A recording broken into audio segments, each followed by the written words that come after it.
Hey guys, welcome back to your own tuition you tuition. मैं हूँ स्मृति शुक्ला और आज के इस वीडियो में हम बात करने वाले हैं कुछ पेपर प्रेजेंटेशन टिप्स के बारे में।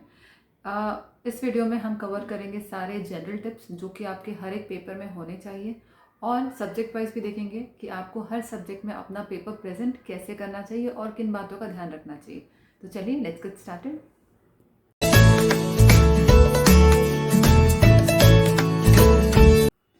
So before I start the video, I am gonna show you two papers. एक तो ये वाला पेपर है, इसे ध्यान से देखिएगा, and the next one is this paper, paper 1 and paper 2. So two papers shown to all of you, and if I ask you all which paper did you like, which paper do you all think was much more presentable, I am sure many of you all would tell me that the second paper was much more presentable and neat and tidy. पहली बात जो आपने notice की थी वो है paper presentation, and that is why paper presentation is very very important. अगर आपने भले ही कंटेंट बहुत अच्छा लिखा है, बहुत भर भर के आंसर्स लिखे हैं, that will matter of course, but सबसे पहले जो एक एग्जामिनर आपके पेपर में देखेगा वो है आपकी हैंड राइटिंग और पेपर प्रेजेंटेशन आपने किस तरह से की है।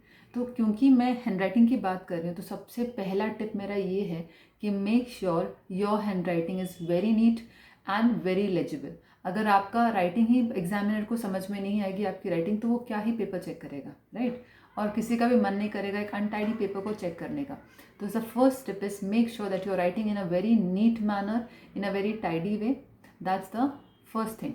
सेकेंड थिंग, जैसे ही आपको आंसर शीट मिले, ये बात तो मुझे बोलने की भी ज़रूरत नहीं है, बहुत सारे स्कूल्स अपने बच्चों को इस बारे में ट्रेन करते हैं, और बहुत सारे नहीं, सारे स्कूल्स करते होंगे ऑफकोर्स। तो आपको आपकी जो डिटेल्स हैं वो सारे डिटेल्स, आपका रोल नंबर, आपका सेंटर कोड या paper, which paper number, date, ये सारी चीज़ें आपको अच्छी तरह से फिल करनी है। मेक श्योर कि आप उसमें कोई भी गलती ना करें, ठीक है? थर्ड पॉइंट, मेरा थर्ड पॉइंट ये है कि तो जैसे आप अपना पेपर खोलेंगे, the first thing that you going to do is make sure you draw lines on both the sides of the paper. अब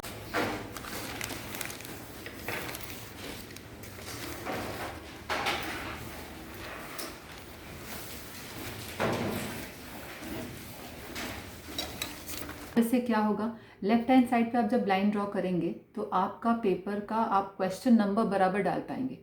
एक तो क्वेश्चन नंबर होता है, मेन क्वेश्चन नंबर, और दूसरा होता है सब क्वेश्चंस। तो क्वेश्चन नंबर आपने डाल दिया वो वाले बॉक्स में जो आपको हमेशा मिला होता है आंसर शीट पे बॉक्स, और सब क्वेश्चन आप डालेंगे इन लाइंस पे। राइट हैंड साइड पे आप लाइन इसलिए ड्रॉ करेंगे ताकि आपका पेपर, आपने जो आंसर्स लिखे हैं वो एक प्रॉपर सिस्टमैटिक वे में दिखाई दे, आपका पेपर प्रेजेंटेशन अच्छा लगे। तो ये थी मेरी टिप नंबर 3। टिप नंबर 4 ये है कि आप हमेशा अपने पेपर के लिए, भले वो कोई भी पेपर हो, you are going to use a blue और ब्लैक इंक। इन दोनों इंक्स के अलावा you are not going to use any red ink और any green ink, because those inks are use by moderators and examiners. इसलिए आप blue ink और black ink की यूज़ करेंगे। और अगर कुछ बच्चे ये सोचेंगे कि क्या मैं आंसर अपना ब्लू से लिखूं और क्वेश्चन ब्लैक से लिखूं, तो I am sorry, that is not allowed.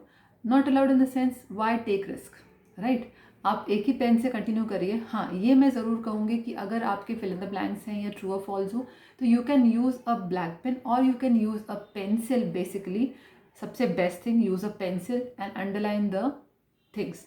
आपने जो कुछ भी आपको लगता है कि मुझे फिल इन द ब्लैंक में मेरा ये वाला आंसर है, मुझे ये हाईलाइट करना है, तो underline that with a pencil. True और फॉल्स है, underline that with a pencil, right? Also next thing आप क्या करेंगे, लाइन तो बना लिया आपने अब पेन अच्छा सेलेक्ट कर लिया अपने लिए। Next, after every question, okay, for example question number 1 is fill in the blanks. Fill in the blank होने के बाद आपका क्वेश्चन नंबर 1B है, क्वेश्चन नंबर 1A था fill in the blank, question number 1B है true और false. तो question number 1A और क्वेश्चन नंबर 1B के बीच में आप ड्रॉ करेंगे लाइन्स।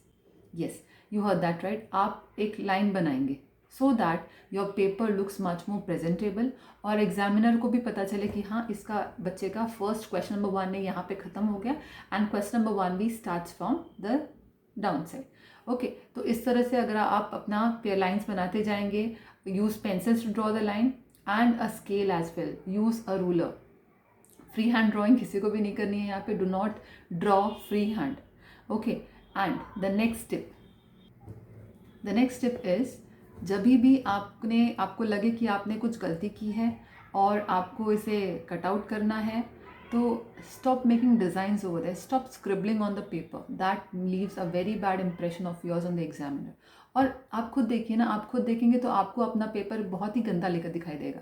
तो वो अवॉइड करने के लिए, अगर आई नो मिस्टेक्स हो जाएंगे पेपर में, आप रट्टा नहीं मारेंगे पेपर के लिए, तो यहाँ वहाँ मिस्टेक्स हो जाती हैं। तो मिस्टेक्स को कैंसिल आउट कैसे करना, you are just going to use one stroke of line, एक हल्का सा स्ट्रोक लगा देंगे and your job is done.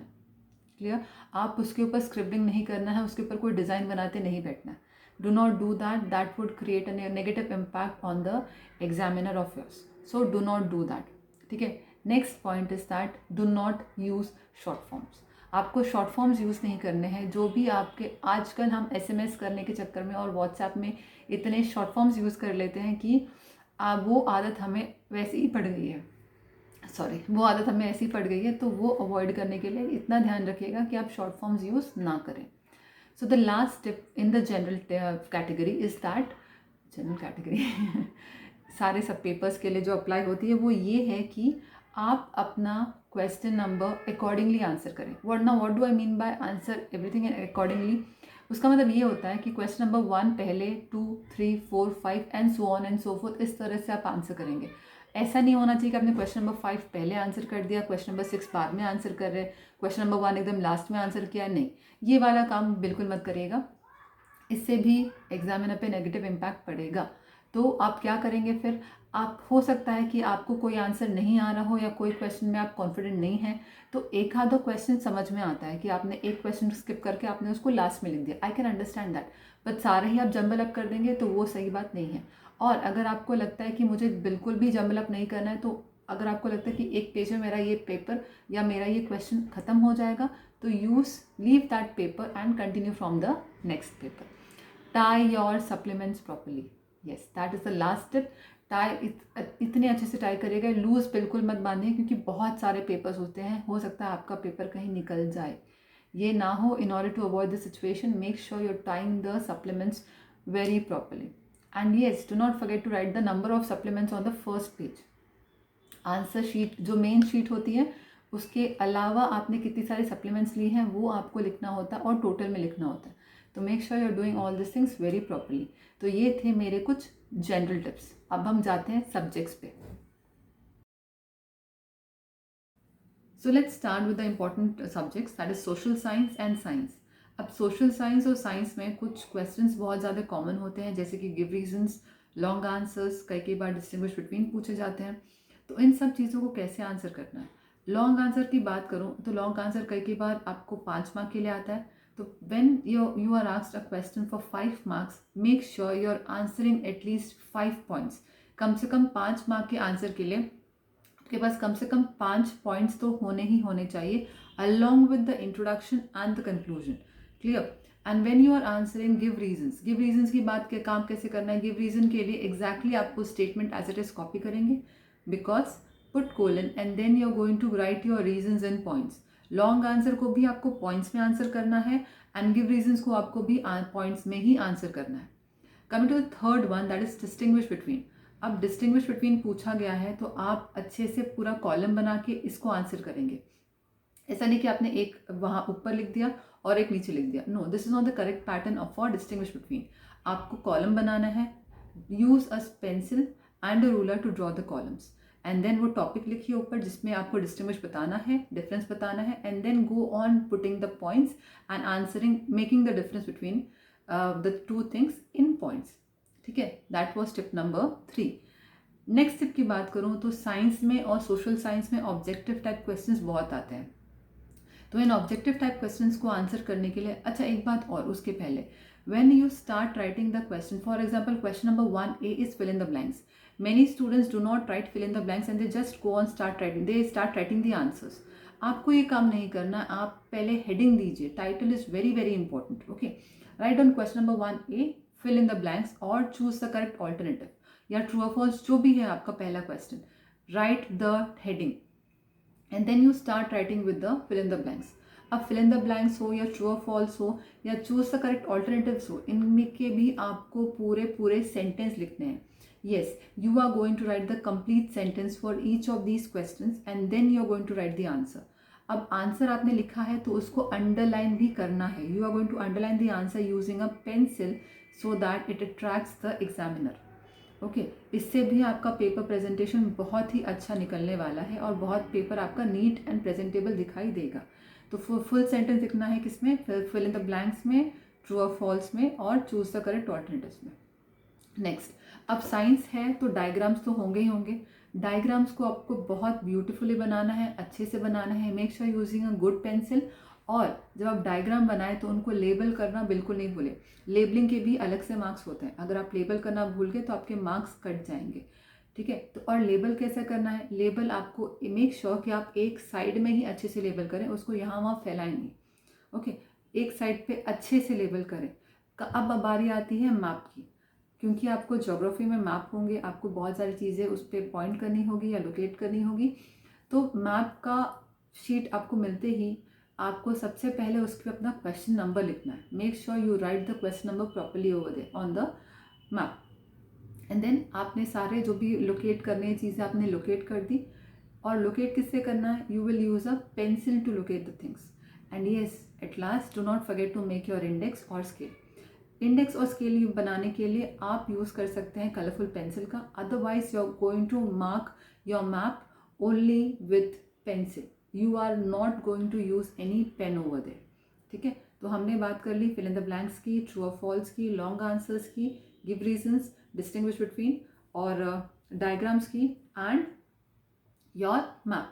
Now diagrams की बात अगर मैंने की है तो वेर एवर यू थिंक, आपको लगता है कहीं पर भी कि साइंस में मुझे यहाँ पे डायग्राम बनाना चाहिए, make sure you make it. Go ahead and make your diagrams. अगर आपको ज्योग्राफी में लगता है कि मुझे 2 मिनट में मैप बन सकता है मेरा या 5 मिनट में मैप बन सकता है, बनाइए मैप को और वो चीज़ें दिखाइए अपने पेपर पे. ओके, इससे क्या होगा, इससे एक अच्छा इंप्रेशन पड़ेगा आपका एग्जामिनर पे.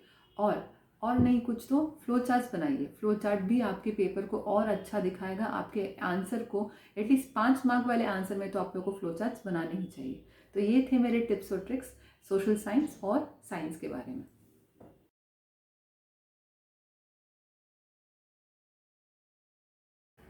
So let's start about math. Math का पेपर प्रेजेंटेशन कैसे करना है. ऑब्वियसली आपको दोनों राइट हैंड साइड में और लेफ्ट हैंड साइड में आपके लाइंस बनानी है. वर्ड प्रॉब्लम्स जहाँ पर भी आपको हैं तो वर्ड प्रॉब्लम्स में make sure you are writing full sentence. Do not just write the answer, make sure you are writing the complete sentence and then writing the answer at the last. अब answer से याद आया, हमेशा math में आप अपने answer को एक बॉक्स में बनाइए. Okay, this what we were taught by our teachers. हमेशा हमने मैथ का जो भी फाइनल आंसर आता है उसको एक बॉक्स में डाला. Do this so that you highlight the answer. So this was tip number 2. Tip number 3, आपको ग्राफ होंगे मैथ में. ग्राफ के लिए फिर से जैसे मैंने आपको मैप के लिए बताया था, you have to put the correct question number. Do not forget to label the scale and the axis. Okay, ये था टिप नंबर 4, 3 जो भी था tip number. Okay, next tip is that you will be drawing a rough column on the right hand side. Now my students say me that ma'am, we have been told by our teacher to do the rough work at the back of the page. So that is your thing. आप ये मेरा suggestion होगा that make your what do you call it, rough work or rough column on the right hand side so that you need not turn the page again and again. उससे बहुत तकलीफ हो जाती है और हो सकता है कॉपी करने में आपका आंसर यहाँ वहाँ हो जाए. But yes, if it's completely your choice. If you feel that you should be doing this, go for it. There's no harm. और अगर आपको लगता है कि आपको लास्ट पेज पे ही अपना रफ वर्क करना है, so you can do even that. Okay. Now math के पेपर में कई बार थियरम्स आते हैं, राइट. तो थियरम्स का भी एक कंप्लीट पैटर्न होता है, that is a proper sequence. तो सबसे पहले आप जो गिवन है वो लिखेंगे, फिर टू फाइंड जो फाइंड करना है वो लिखेंगे, फॉर्मूला लिखेंगे, उसे प्रूफ करेंगे. Okay, and at the last you are going to put the answer. And ये आंसर भी आपका जाएगा एक बॉक्स में. नेक्स्ट में कई सारे बच्चे, हो सकता है आपका आंसर आपको कुछ किलोग्राम्स में आंसर आना चाहिए या फिर ग्राम्स में आना चाहिए. ये यूनिट्स कई सारे बच्चे लिखना भूल जाते हैं मेन आंसर में. ओके, तो इसके भी मार्क्स होते हैं और अगर आपने ये नहीं लिखा है तो हो सकता है आपके मार्क्स इसके लिए भी कट जाए. तो do not forget to mention your units. So this were some of the tips for math. अब बात कर लेते हैं लैंग्वेजेस की. अगर मैं बात करूँ हिंदी और मराठी या संस्कृत की, तो हो मेक श्योर कि आप अपना writing is the whole and sole thing that will make your paper look good. अगर आपकी राइटिंग ही अच्छी नहीं है तो शायद ही आपका पेपर अच्छा लगे। तो मेक श्योर आप कॉन्सेंट्रेट करते हैं अपनी राइटिंग पे। कई सारे बच्चे ऐसे होते हैं जिन्होंने स्टार्टिंग में बहुत टाइम देते हैं और अपनी राइटिंग को अच्छे से निकालने के चक्कर में उनका एंड मोमेंट पे टाइम ख़त्म हो जाता है and at the end they had to run and scribble with their work. तो ये काम मत कीजिए, डिवाइड योर टाइम। ऐसे टाइम को अपने डिवाइड करिए कि at the end of the day, at the end of the paper आपके पास 15 मिनट्स होंगे कम से कम अपना पेपर चेक करने के लिए। Okay, which is very very important, checking your paper. अब हिंदी मराठी की बात कर रही हूँ तो ऑब्वियसली हैंड राइटिंग अच्छी होनी ही होनी चाहिए। आपके मात्रास आप मेक श्योर करिए कि आपके मात्रास जो हैं वो एक दूसरे के ऊपर लैप्स ना हो, ओवर लैप्स ना हो और अच्छे से नीट एंड टाइडी आपका हैंड राइटिंग लगे। ओके, अब इंग्लिश की बात कर लेती हूँ। When I talk of English, make sure you are writing every single what you call it new question on new page।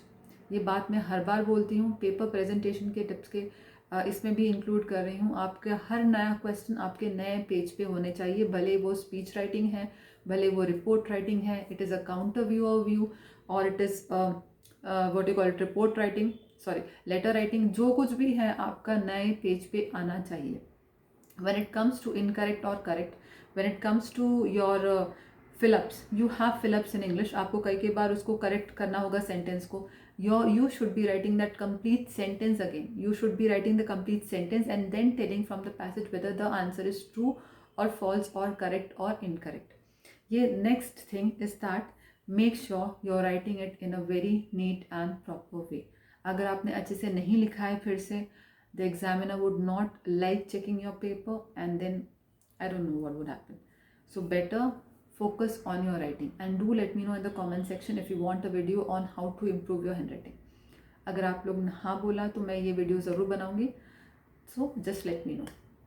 Next important thing is that we get passages and comprehensions in our English paper।